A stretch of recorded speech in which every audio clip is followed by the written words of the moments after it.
All right, so welcome to our deep dive on the law of attraction. That whole idea that like attracts like. Like, if you think positive thoughts, good things will happen. Mm-hmm. Positive thoughts, positive experiences, negative. Well, you get the picture. Yeah. I got to say, I'm a little skeptical. Like, can we really manifest our desires just by, thinking about them? What do you think about all this? Well, it's definitely one of those concepts that, gets people talking, a lot of debate around it. Yeah, But even if there's no like hard scientific proof, there are tons of stories out there, people who claim they use the law of attraction to achieve some pretty incredible thing. right. So maybe instead of getting hung up on if it's real or not, maybe we just dive into some of these stories, see what we can learn, even if we're keeping a healthy bit of skepticism along the way. I like that. I like that approach a lot because I'm all about exploring different perspectives, Mm-hmm. and who doesn't love a good success story? Exactly. So let's start with one that I think a lot of people can relate to. Jim Carrey. Okay. Back in the early '90s, he was struggling. He's another actor trying to make it, but he had this belief in himself and his dream. Right. He even wrote himself a check for $10 million Wow. for acting services rendered. Okay. Dated it for Thanksgiving 1995, carried it in his wallet every day. Now that's classic law of attraction, visualizing what you want as if it's already happened. Right. But even if we just take the law of attraction out of it for a second, Carrie's story, it just shows the power of really believing in yourself. Mm-hmm. Like he was so convinced he'd be successful. He acted like it was a done deal. That kind of unwavering faith, that can be incredibly powerful, whether you subscribe to the law of attraction or not. Yeah, there's that saying, right? Whether you think you can or think you can't, you're right. Exactly. Our beliefs, they really shape our reality. And for Carrie, I think his belief in himself definitely played a part in what he was able to achieve. And the crazy thing is, a year before that date on the check, he lands the starring role in Dumb and Dumber. Oh, wow. And his paycheck, $10 million. No way. Right on schedule.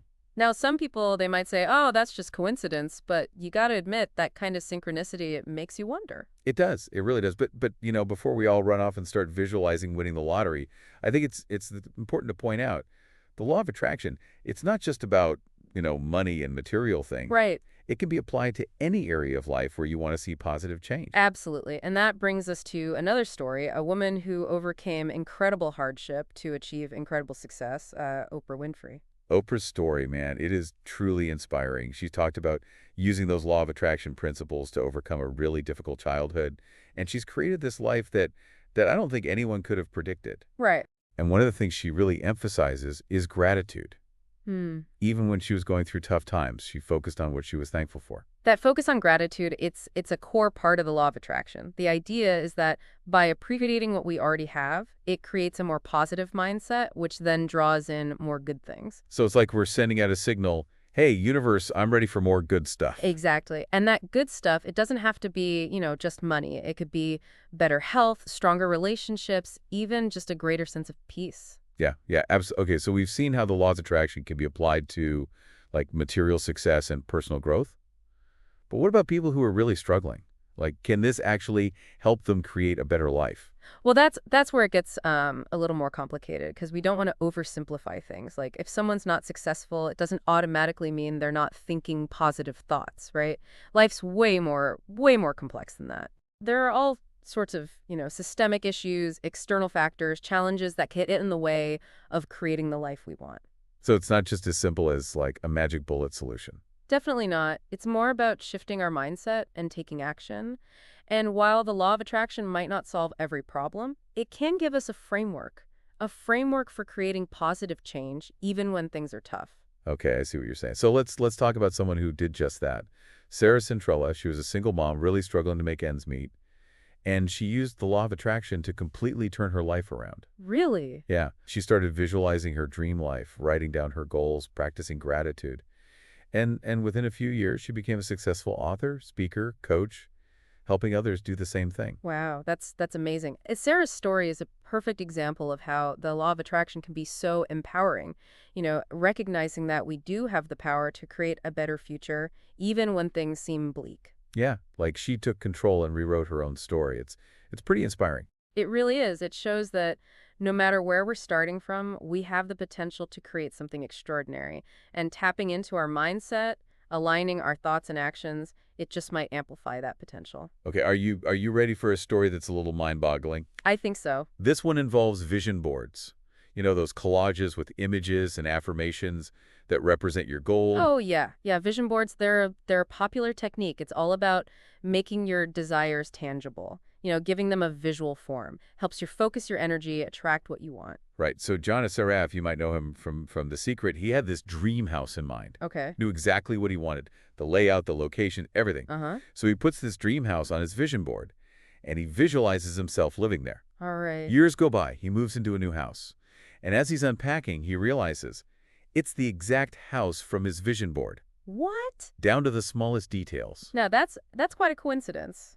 Or is it? I know, right? It's stories like that that make me wonder if there's more to this law of attraction than we think. I can see why. It really speaks to that power of intention, and consistent visualization. Even if it takes time, the universe, sometimes it really seems to deliver. So let's talk about another technique, something that goes hand in hand with the law of attraction. Affirmations. Those positive statements you repeat to yourself to kind of reprogram your subconscious, right? Yeah, yeah, affirmations. Jack Canfield, he co-wrote the Chicken Soup for the Soul series, which has sold over 500 million copies. Wow. He credits a lot of his success to the power of affirmations. It's true. Affirmations come in really powerful. They shift your mindset, align your thoughts with what you want to achieve. And Canfield's story, it just shows what happens when you believe in your vision, even when you're facing rejection, setbacks. And he faced a lot of rejection from publishers before Chicken Soup for the Soul took off. But he just kept repeating those affirmations, visualizing his book on the bestseller lists. And in the end, his persistence paid off. See, and that's the thing. The law of attraction, it's not about just wishing for things passively. You got to put in the work, take action, and be willing to keep believing even when things get tough. Right. I want to share one last story for this part of our deep dive. And it's a powerful one. Lisa Nichols, she's a motivational speaker, author, and she went from being a single mom on public assistance to a multimillionaire. Wow. And she says it's all thanks to the law of attraction. That is remarkable. Lisa's story, it's a true testament to the power of transformation. Shows what can happen when we combine that shift in mindset with focused action. She didn't just wish for a better life, she used the law of attraction to create it. She used affirmations, visualization, but most importantly, she took action, like massive action. She was determined to make a better future for herself and her son, and that determination, mixed with her belief in the law of attraction, it seems like it really pushed her forward. It's a reminder that we all have that power inside us to create positive change. The law of attraction might not have all the answers, but it can be a catalyst for personal growth and transformation. So we've covered a lot of ground here in this first part of our deep dive. We've heard from, Hollywood stars to everyday folks. We've seen how the law of attraction is being used to achieve all kinds of goals. So what are your thoughts so far? Anything standing out to you? What's really interesting to me is regardless of whether we fully buy into this law of attraction, like as a universal principle, there's this common thread in all these stories. Belief. Belief in yourself, in something bigger, or even just the power of your own mind. Yeah, That belief, it just seems to be this key ingredient in achieving success. it is interesting, isn't it? I'm starting to see how the law of attraction, even if we're a little skeptical, it can offer some valuable insights into the power of our thoughts and beliefs. Exactly, and that's something we're going to keep exploring in the next part of our deep dive. Stay tuned. We'll be back soon to delve even deeper into the law of attraction. So welcome back to our deep dive into the law of attraction. We've been talking about some pretty amazing stories about how people have used it to create some incredible changes in their lives. Yeah, and we've started to look at some of the core ideas behind it, like the importance of belief, visualization, gratitude. Right, right. But I'm curious. There's one big name we haven't mentioned yet. Rhonda Byrne, the woman behind The Secret. Ah, yes, The Secret. That book and documentary that really brought the law of attraction like into the mainstream. It definitely did. The Secret really, I guess you could say, popularized the concept, presented it in a way that was easy to understand, and let's be honest, it was pretty entertaining. Yeah, totally. But what's really interesting is that Byrne's own journey to creating The Secret, it's kind of a law of attraction story in itself. Oh. Yeah, she was going through a really rough patch back in 2004, both personally and professionally.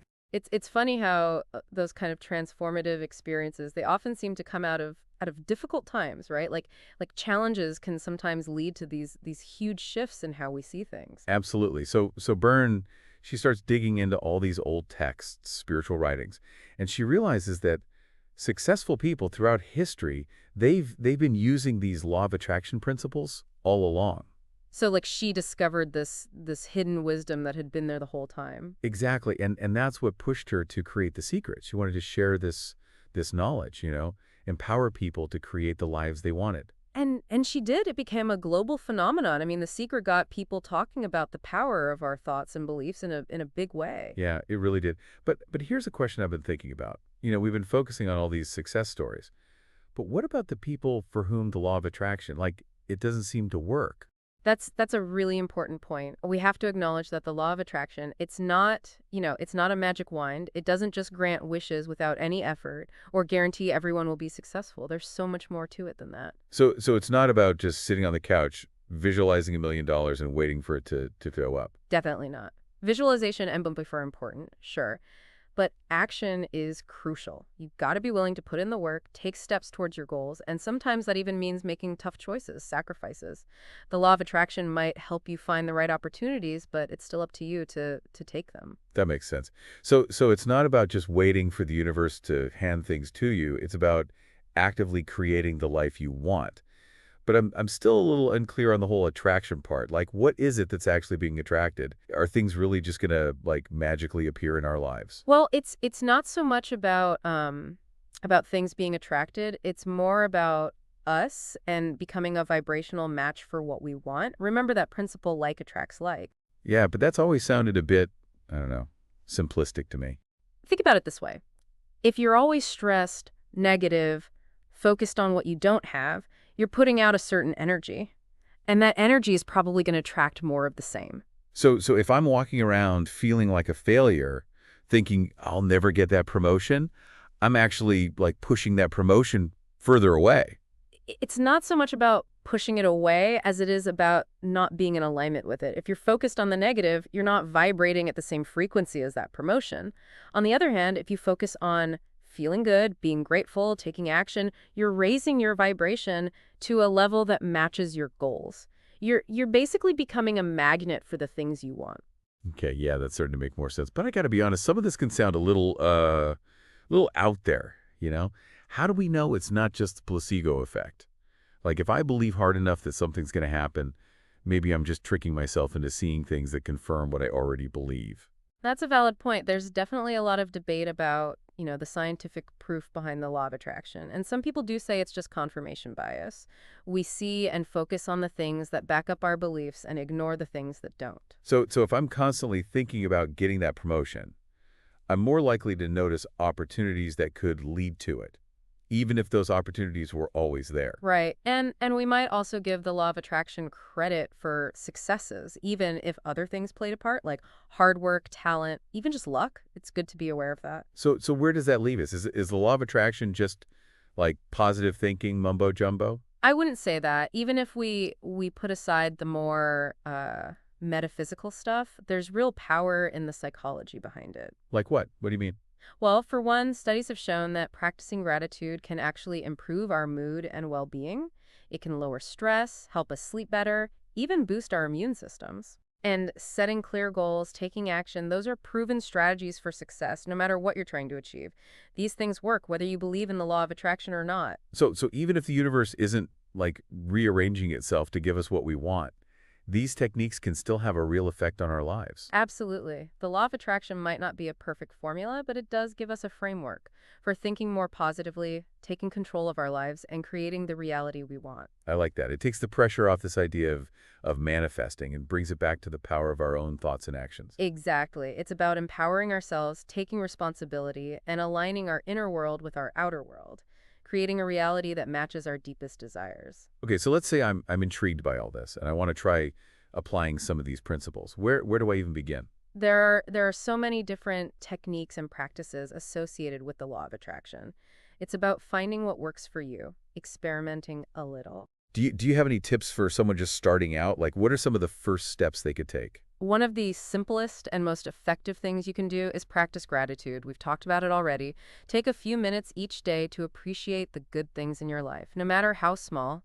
You could keep a gratitude journal, write thank you notes, or even just make a mental list before you go to bed. I've heard a lot about gratitude journals. Is it really that powerful? Like just writing things down? It really can be transformative. Shifting your focus to what you're grateful for, it can help you break out of those negative thought patterns and you start to develop a more positive, abundant mindset. It's like you're training your brain to look for the good, which then makes you more open to receiving more good things. Okay, so gratitude's a good place to start. What else can someone do to start incorporating the law of attraction? Clarity is key. Get really clear on what it is you truly desire, your goals, your dreams, your aspirations. What kind of life do you want to create?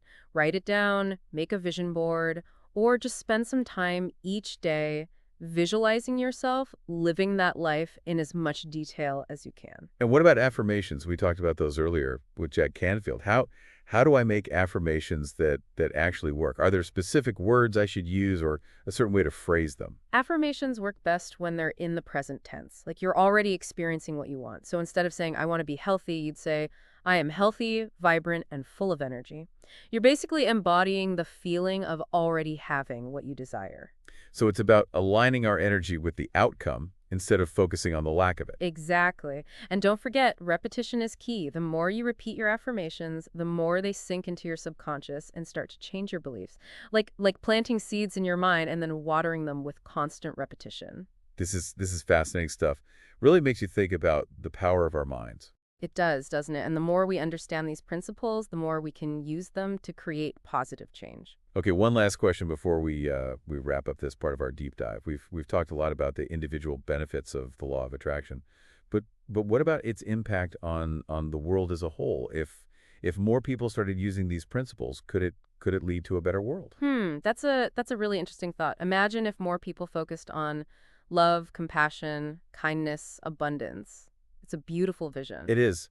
Makes you wonder if we could like collectively manifest a more peaceful, just, sustainable world. There are actually movements and organizations out there that are dedicated to that very idea. They believe in the power of collective consciousness to create positive change on a global scale. They organize these mass meditations, group visualizations, things like that to try to amplify positive energy and intentions. Wow, that's pretty amazing. It's like we're all connected and our individual thoughts and energy contribute to this larger consciousness. And the law of attraction suggests that we have more power than we realize to shape that collective reality. It reminds us that we're not just individuals, we're part of something much bigger. It makes you want to like start meditating for world peace. Every little bit helps, right? But let's bring it back down to earth for a second and talk about some more practical applications of the law of attraction. We've looked at personal growth and transformation, but what about its potential to improve specific areas of our lives, like our work or our relationships? Yeah, that's a good point. I mean, most of us aren't just looking for some vague sense of abundance, right? We have specific goals, desires, things we want in our careers, relationships, our health. Absolutely. And the principles of the law of attraction can be applied to all of those areas. For example, in the workplace, if you focus on positive outcomes, visualize success, take inspired action, it can lead to more career fulfillment. It can even attract new opportunities. So if I'm feeling stuck in my job, dreading going to work every day, instead of dwelling on those negative feelings, I can start visualizing myself in a job that I'm actually passionate about. Exactly. And by focusing on your strengths, what you're good at, figuring out what skills you need to develop, and then taking steps to move towards that ideal career, you can start to align yourself with those opportunities that really resonate with what you want. Makes sense. What about relationships? Can the laws of attraction help us find love or even improve the relationships we already have? Definitely. By cultivating self-love, focusing on the qualities we want in a partner, and visualizing ourselves in a loving, fulfilling relationship, we become more attractive to people who vibe with our energy. So it's not about trying to like force anything or manipulate someone into liking us. It's about becoming the best versions of ourselves and attracting partners who appreciate us for who we are. Exactly. It's about radiating those qualities you want to see in a partner. And in your current relationships, focusing on gratitude, appreciation, positive communication, those things can help create a more loving and harmonious connection. It's about shifting the focus from what's missing to what's already good and then nurturing those positive aspects. This is all starting to make sense. It's like we're always sending out these signals, and the law of attraction says we can actually control those signals to attract what we want, whether it's a new job, a loving partner, or just more peace and happiness in our lives. It's a powerful concept. And while it's not always easy to stay positive, especially when things are tough, the more we practice aligning our thoughts, feelings, and actions with what we want, the more we can create a reality that reflects those desires. I like that. It's like we've been given a glimpse into the control panel of our own lives. I like that analogy. We do have this incredible power to shape our own destiny. And the more we understand about the law of attraction, the more we can tap into that power and create lives that are full of joy, purpose, fulfillment. Okay, before we get too carried away with our newfound power, I think we need to take a little break. We'll be back soon to wrap up our deep dive into the law of attraction. All right, welcome back to our deep dive on the law of attraction. I got to say, this whole exploration has been, well, pretty fascinating. We've talked about some really inspiring stories, some practical techniques, and even like the potential for the law of attraction to impact the whole world. Yeah, it's been quite the journey, and we've really started to unpack this whole LOA thing, moving beyond those simplistic interpretations to a deeper understanding of how it works and how we can actually use it. Last time we were talking about that idea of collective consciousness, right? And how our own thoughts and energy might actually contribute to this larger energetic field. Right. It's a mind-blowing concept, but it also raises some questions for me. Like, what if there are people out there focusing on negative thoughts, scarcity? Does that kind of cancel out the positive intentions of others? That's a really good question, and it gets right to the heart of this debate about what collective consciousness actually is. Some people believe it's like this big pool of energy where all our thoughts and emotions kind of mix together, and that influences the overall vibe of the planet. So if enough people are feeling fear, anger, despair, could that actually create like more negativity in the world? It's a possibility for sure, but other people believe that our individual intentions and vibrations, they're more like radio waves, each one transmitting on its own frequency. Oh, okay. So instead of this big melting pot of energy, it's more like a multi-channel universe where we're each tuned into our own specific frequency? That's one way to think about it. And in that model, even if there's a lot of, negative static out there, we can still choose to focus on the frequencies that align with what we want and what's important to us. Okay, that makes me feel a little better. It's like we have the power to choose our own channel, so to speak. But even if we're not totally buying into this whole idea of collective manifestation, there's still something really powerful about knowing that our thoughts and beliefs can shape our own individual realities. Absolutely. And that's really what we've been exploring throughout this whole deep dive. The law of attraction at its core is about recognizing that we're not just, passive bystanders in our own lives. We're active creators. We have the power to choose our thoughts, beliefs, actions, and those choices, ultimately, they shape our experiences. It's like we've been given this amazing toolbox filled with all these techniques and principles that can help us create the lives we want. Exactly. But it's important to remember it's not a one-size-fits-all kind of thing. What works for one person might not work for another. It's about, experimenting, finding the tools that resonate with you and using them in a way that feels authentic, empowering. So as we wrap up this deep dive into the law of attraction, what's the one big takeaway you'd want to leave our listeners with? If you could like distill all this wisdom into a single nugget of insight, what would it be? Hmm. If I had to sum it up, I'd say, believe in your power to create. Cultivate a positive mindset. Focus on what you want, not what you lack. Take action and trust that the universe is working with you to bring your dreams to life. I love that. That's beautifully said. And I think it really captures the essence of the law of attraction. It's not about magic or this wishing for things. It's about aligning our inner world with our outer world to create a life that truly reflects our deepest desires. It's been a pleasure exploring this fascinating topic with you. Likewise. And to our listeners, we hope you've enjoyed this deep dive into the law of attraction. We'd love to hear from you. Have you experienced the power of the LOA in your own life? What techniques resonate with you? Share your stories. Join the conversation. Remember, the power to create your dream life, it's within you. Until next time, keep those positive vibes flowing. So, see